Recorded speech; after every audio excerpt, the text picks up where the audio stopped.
Fala, comunidade cachorreira. Por que que o meu cão não me obedece? Por que que ele só me obedece quando eu tenho petisco? Por que em casa ele faz tudo direitinho e quando ele vai pra rua ele não me obedece? Por que às vezes parece que ele não aprendeu? Por que o meu cão parece que não me escuta? Por que que ele só obedece quando quer? Qual dessas perguntas faz parte da tua lista? Todas elas? Então, já deixa o seu gostei e vem comigo. Meu nome é Douglas Bernardo, sou adestrador de cães. E nesse vídeo eu vou falar por que alguns cães apresentam certa resistência em cooperar com as nossas solicitações. Ficou interessado? Então vamos lá. Primeiro a gente tem que entender o que é obediência, o que é um cão obedecer. Por que ele não obedece quando eu não tenho petisco? Obediência é o cão fazer algo que ele não quer porque a gente está pedindo. Como um senta, por exemplo.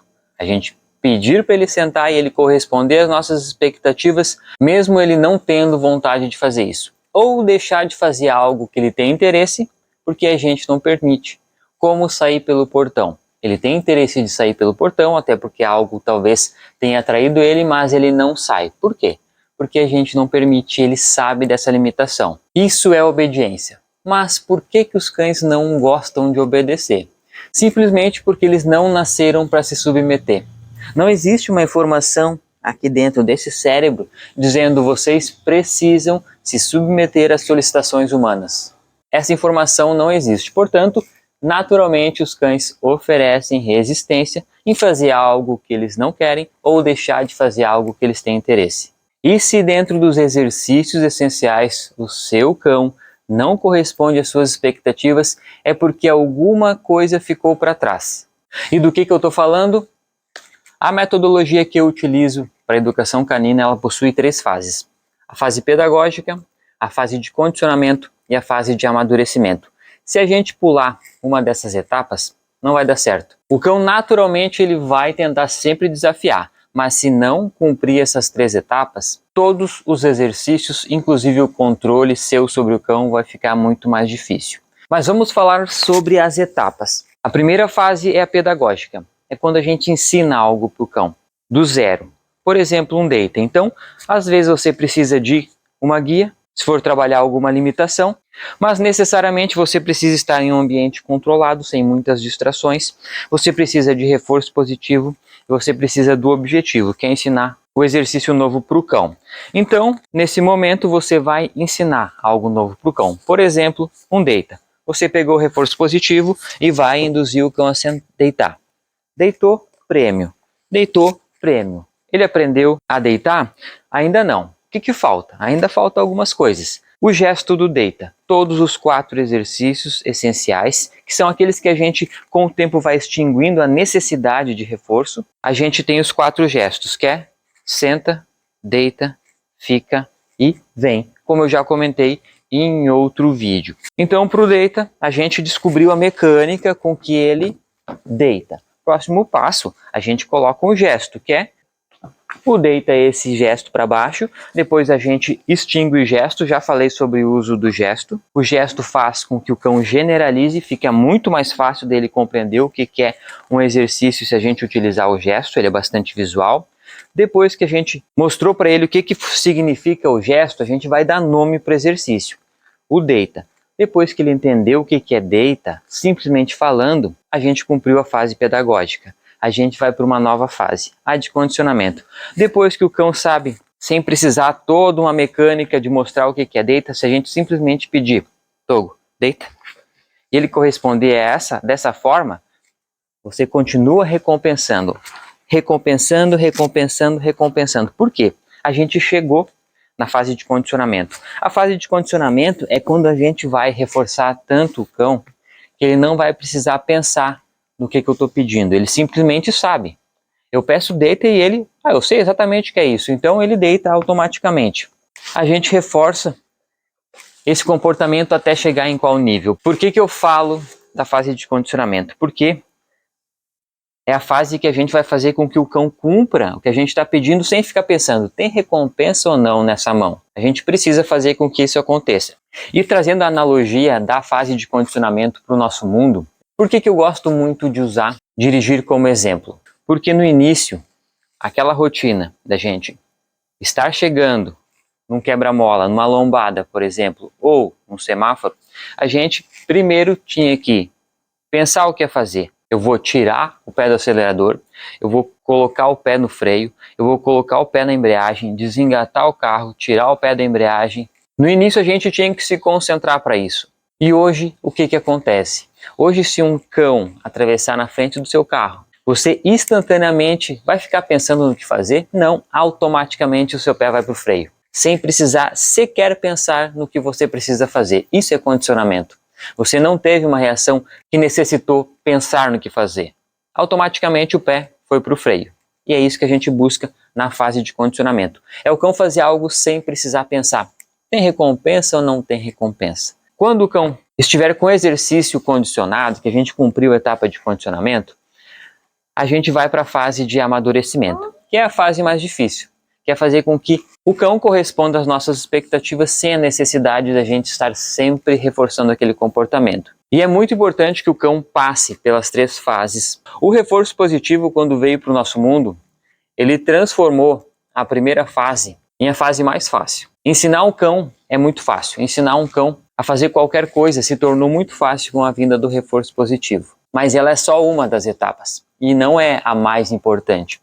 Com a vinda do reforço positivo, ficou fácil de ensinar inúmeros exercícios para o cão. Tanto que na internet tem muitos vídeos ensinando como ensinar o cão a sentar, como ensinar o cão a deitar. Ensinar uma coisa, fazer com que ele cumpra é um mundo diferente, é um degrau a mais. E para que isso aconteça, a gente precisa passar pela fase de amadurecimento. A fase de amadurecimento, dentro dos 4 exercícios essenciais, a gente vai fazer a coisa acontecer mesmo sem a necessidade de subornar o cão ou ter uma moeda de troca. Ah, se você sentar, eu te recompenso. Não, existem 4 exercícios, já expliquei o porquê, são comportamentos naturais. O cão deita naturalmente várias vezes durante o dia, ele senta naturalmente, ele caminha naturalmente e ele para naturalmente. Fica parado, às vezes, por horas em algum lugar. A gente só nomeia esses 4 comportamentos, que é o deita, que é o senta, que é o vem e que é o fica, e pede que seja executado no momento que a gente necessita, que ambos necessitam, né? Então são comportamentos que são muito fáceis de serem executados pelo cão, basta querer. Naturalmente ele vai oferecer uma certa resistência, porque, como eu comentei, essa informação de que ele tem que cumprir as nossas solicitações não está aqui dentro, né, camarada? Ou está? Não, não está. Ele falou que não está. E a fase de amadurecimento, o que a gente faz? O cão aprendeu, o cão condicionou, agora a gente vai amadurecer.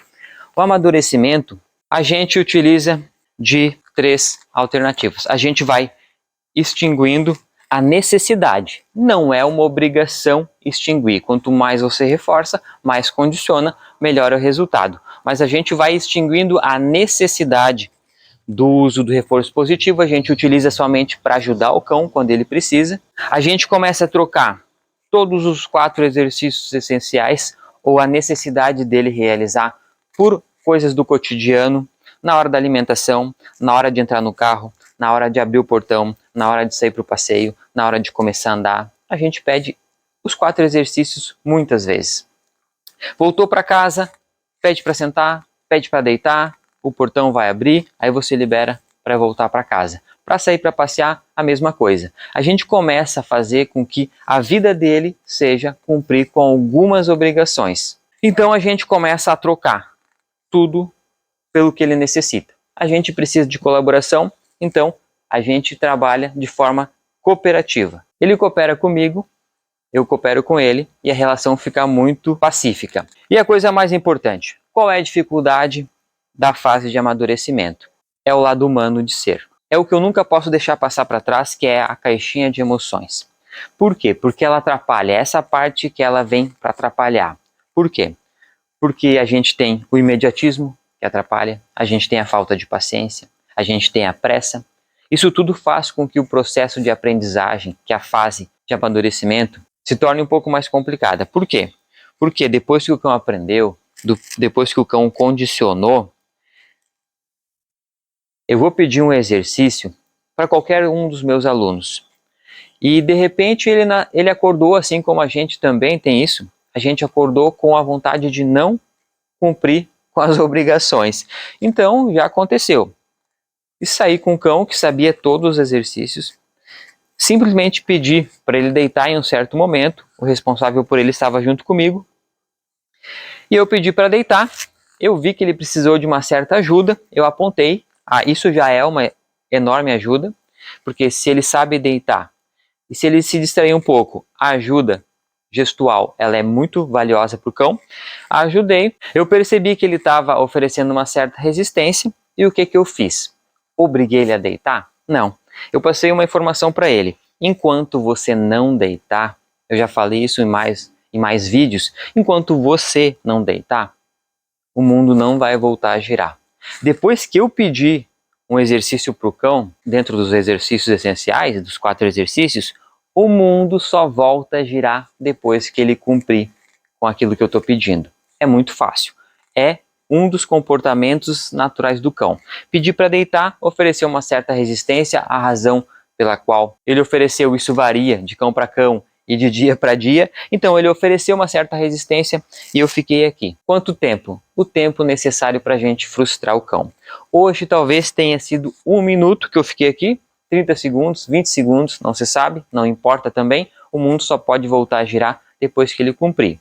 Aguardei até o que? Ele deitar. Deitou, muito bom, aí sim eu reforço positivamente. Ele deitou pelo reforço? Não, ele deitou pela obrigação. Porém, ele foi bonificado por ter colaborado, então vale uma recompensa. Ele naturalmente, ele não deitou porque ele queria recompensa, mas como ele deitou por obrigação, eu vou lá e recompenso. O que vai acontecer amanhã? Eu vou pedir para deitar, ele vai começar a pensar, se eu não deitar, se eu não colaborar com esse cara, o mundo não vai voltar a girar. Então, de 40 segundos vai passar para 30 segundos, vai passar para 20 segundos, vai passar a ponto de que quando eu peço para o cão alguma coisa, ele corresponde. E se a gente não fizer dessa forma, vai ser muito difícil da gente conquistar o controle do cão, fazer com que ele corresponda às nossas expectativas. Por exemplo, aí eu vou trazer de volta para o nosso mundo. Se eu peço para aquele meu aluno deitar, pedir para deitar, eu perdi a paciência. Eu perdi a paciência, então vamos andar. Deixa assim, não está a fim de colaborar hoje. Então, o que eu fiz nesse momento? Eu pedi para deitar, ele ofereceu uma certa resistência, achou o que embaixo? Ele ofereceu uma certa resistência e eu deixei aquela resistência se sobrepor à minha solicitação. Eu abri uma janelinha. Eu abri uma janelinha de possibilidade de não acontecer o que eu peço. Parou aí? Hã? Eu abri uma janelinha de esperança para ele não cumprir o que a gente pede. E isso é natural. Toda vez ele vai olhar para essa janelinha que eu abri, será que hoje eu preciso cumprir a obrigação? Naturalmente ele vai sempre buscar essa possibilidade. Por quê? Porque ele é um ser, assim como nós, que não nasceu para cumprir simplesmente o que pedem. E trazendo de novo para o nosso mundo, digamos que minha mãe me peça para eu arrumar a cama. Como é que eu vou arrumar a cama? Com que vontade eu vou arrumar a cama? Não é o que eu desejo. Não é o que eu desejo, arrumar a cama. É uma mosca, né? Eu vi ela. Não é o que eu desejo arrumar a cama, então. Você acha que eu ouço minha mãe falar, Douglas, vai arrumar a cama e eu... É pra já e vou lá arrumar a cama? De forma alguma. Como eu vou ir arrumar a cama? Tá bom, mãe. Lá vou eu arrumar a cama.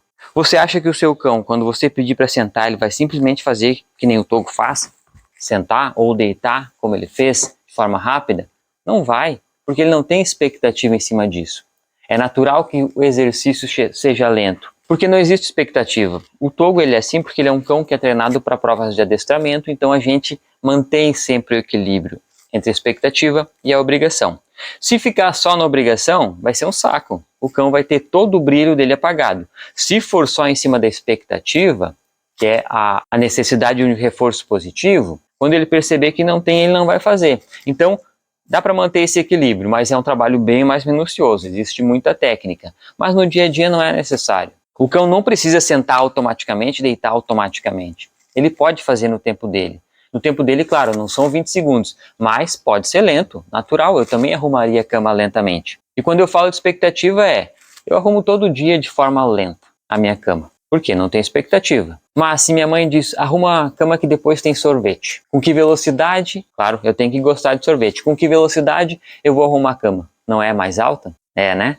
E outra coisa, voltando na questão da janelinha, que eu abri a possibilidade da não necessidade de cumprir o que eu pedi. Se minha mãe me pede para eu arrumar a cama e eu simplesmente não arrumo, a vida segue normal. Não arrumei a cama e fui jogar videogame e nada aconteceu. Por que eu vou arrumar a cama amanhã? Aquela possibilidade de eu não necessitar colaborar com a minha mãe vai estar brilhando ali. Aquela possibilidade de eu pular essa etapa da obrigação vai estar aberta, vai estar brilhando e eu vou sempre olhar para ela. Porém, se eu não arrumei a cama e ela voltou lá e disse, ó, vai arrumar a cama, senão tu não joga mais videogame, eu não vou repensar?